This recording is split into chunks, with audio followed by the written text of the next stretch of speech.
ഇതോടെ എല്ലാം അവസാനിച്ചു. ഇനി നീയും ഞാൻ തമ്മിൽ ഒന്നുമില്ല. പിന്നെ തൻ്റെ കൂട്ടുകാരനോട് പറഞ്ഞേക്ക്, നീ അവൻ്റെ നീയൽ പോലും എൻ്റെ കാശിയുടെ മേൽ പതുക്കരുതെന്ന്. കൊന്നു കളയും ഞാൻ. എന്ത് തെറ്റാടാ പാവം നിങ്ങളോടൊക്കെ ചെയ്തത്. തകർത്ത് കളഞ്ഞില്ലടാ നിങ്ങളൊക്കെ അവനെ. നീ എന്താ പറഞ്ഞ? നിൻ്റെ സ്റ്റാറ്റസ് നോക്കണ്ടേന്നിൻ്റെ. നിൻ്റെ സ്റ്റാറ്റസ് പദവിയൊക്കെ കൊണ്ട് വന്നതല്ല അവൻ നിൻ്റെ അടുത്തേക്ക്. ഇന്നോ ഇന്നലെയോ തുടങ്ങിയതല്ല അവന് നിന്നോടുള്ള സ്നേഹം. വർഷങ്ങളായിട്ട് അവൻ മനസ്സിൽ കൊണ്ട് നടക്കുക തന്നെ. നീ ഇപ്പം നിൻ്റെ സ്റ്റാറ്റസൊക്കെ അറിഞ്ഞപ്പോൾ എല്ലാം മനസ്സിൽ മൂടി വെച്ചതാവൻ. എന്നിട്ട് അത് വീണ്ടും അവനെ കൊണ്ട് തുറപ്പിച്ചത് നീയാ. ഒരുപാട് വർഷത്തിന് ശേഷം അവനെ സന്തോഷത്തോടെ കണ്ട പിന്നെ ഒരുപാട് ഹാപ്പി ആയതാ. നിന്നോട് എനിക്ക് ഒരുപാട് നന്ദി തോന്നിയതാ. പക്ഷെ അതൊക്കെ നിൻ്റെ അപ്പനെയാണെന്ന് ഞങ്ങൾക്ക് മനസ്സിലാക്കാൻ പറ്റിയില്ല. പറഞ്ഞുകൊണ്ട് ഒരൊക്കെ അവൻ ദ്രോഹം ചെയ്തിട്ടില്ല. ആ പാവത്തിനാ നിങ്ങൾക്ക് കൂടി തകർത്തത്. അനുഭവിക്കും നീയൊക്കെ. നീയും ഇതിന് കൂട്ടി നിൽക്കും ഞാൻ കരുതിയില്ല യോങ്കി.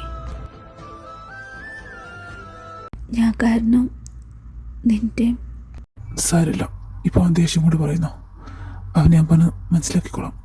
പക്ഷെ നിന്റെ കാര്യം എനിക്കൊന്നും ചെയ്യാൻ പറ്റുന്നില്ലല്ലോ എന്ന് ആലോചിക്കുമ്പോഴാ. നീ കാശിയുടെ അവസ്ഥ കണ്ടില്ലേ? പക്ഷെ നീ എത്രമാത്രം അനുഭവിക്കുന്നത് എനിക്ക് മാത്രമേ അറിയൂ.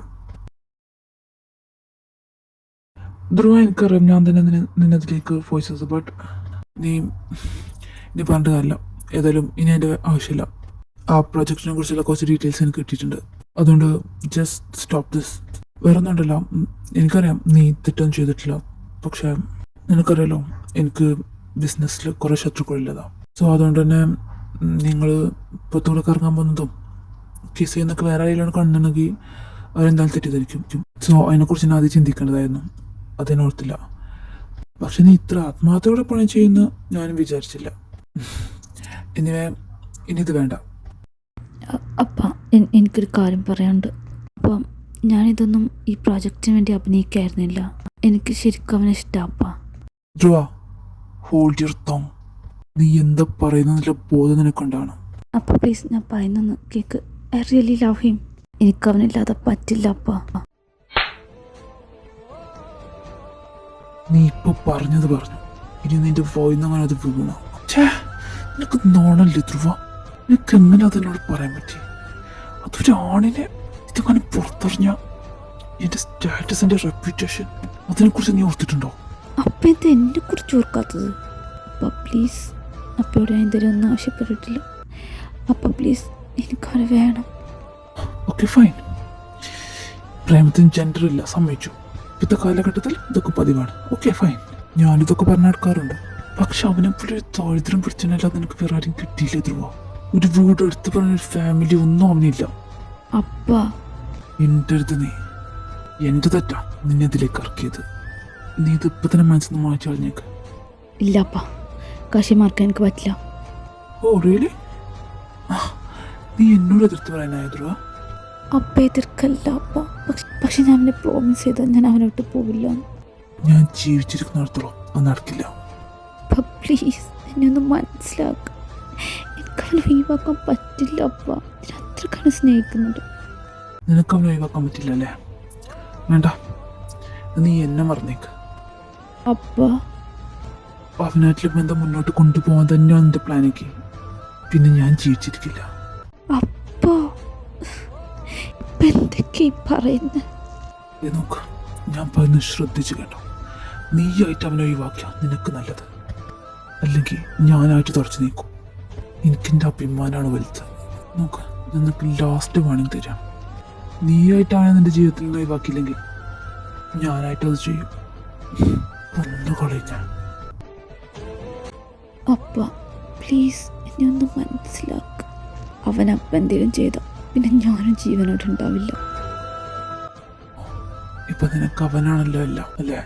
ഇത്രയും കാലം നിന്നെ വളർത്തി വലുതാക്കി ഞങ്ങളൊന്നും ഇപ്പൊ നിനക്ക് ആരുമല്ല. വെരി ഫൈൻ, ഞാൻ അവനൊന്നും ചെയ്യുന്നില്ല. പക്ഷെ ഞാനും ജീവനോടെ ഉണ്ടാവില്ല. ഞാനില്ലാതെ തീർന്നല്ലോ നിങ്ങളുടെ പ്രശ്നം. നിങ്ങൾ സന്തോഷമായിട്ട് ജീവിക്കുക. ആര് വേണമെന്ന് നീ തന്നെ തീരുമാനിക്കുക. അപ്പ പ്ലീസ് എനിക്ക് പറയല്ലെന്ന് കേട്ടിട്ട് പോ. നോക്ക്, എനിക്കെന്താ പ്രശ്നമൊന്നും അറിയില്ല. പക്ഷെ നിന്റെ അപ്പയ്ക്ക് എന്തെങ്കിലും സംഭവിച്ചാൽ പിന്നെ ഞാനും ജീവനോടെ ഉണ്ടാവില്ല. അവരെന്തെന്നെ മനസ്സിലാക്കാത്തത്? ധ്രുവ, തന്നെ പറ, ഞാൻ എന്താ ചെയ്യേണ്ടത്?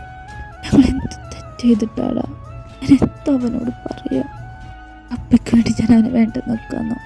അപ്പയ്ക്ക് എന്തെങ്കിലും സംഭവിച്ചാൽ പിന്നെ ഞങ്ങൾ അങ്ങനെ സന്തോഷമായിട്ട് ജീവിക്കും. പക്ഷെ അവനെ ഒഴിവാക്കിയിട്ട് എനിക്കെന്ത് ജീവിതം? എൻ്റെ ജീവിതം തന്നെ അവനല്ലേ. ഇതിലാരെ സ്വീകരിക്കണം? നീ തന്നെ ഒന്ന് പറഞ്ഞെത്താ. അവരില്ലാതെ എനിക്ക് ജീവിക്കാൻ പറ്റില്ല.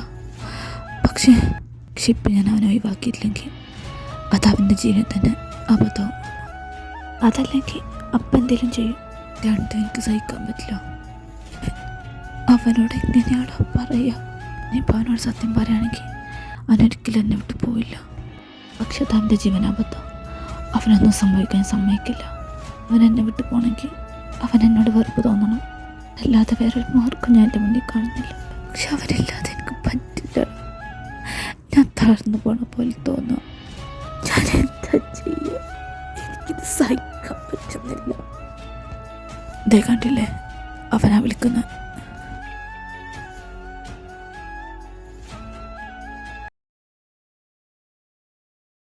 ഇതൊരിക്കലും അവനറിയാൻ പാടില്ല. എൻ്റെ അവസ്ഥ കണ്ടില്ല നീ? ഞാൻ എങ്ങനെയാ ഇനി അവൻ്റെ മുന്നിൽ പോയി നിൽക്കും? ഇപ്പം തന്നെ ഞാൻ എത്ര കൺട്രോൾ ചെയ്തെന്നറിയാം നിനക്ക്. ഞാനിവിടെ നിന്നാൽ ശരിയാവില്ല. എൻ്റെ കയ്യിൽ നിന്ന് പോവും. ആൻവിയോട് താങ്ക്സ് പറഞ്ഞേക്ക് സഹായിച്ചതിന്. എന്നെ കൊല്ലാതെ തള്ളിപ്പോകാതെ നെഞ്ചിക്കുള്ളതേ കൺമണി சொன்ன என் சொல்லில் இல்லை உண்மைகள் ஏனோ கோபங்கள் சொல்லடி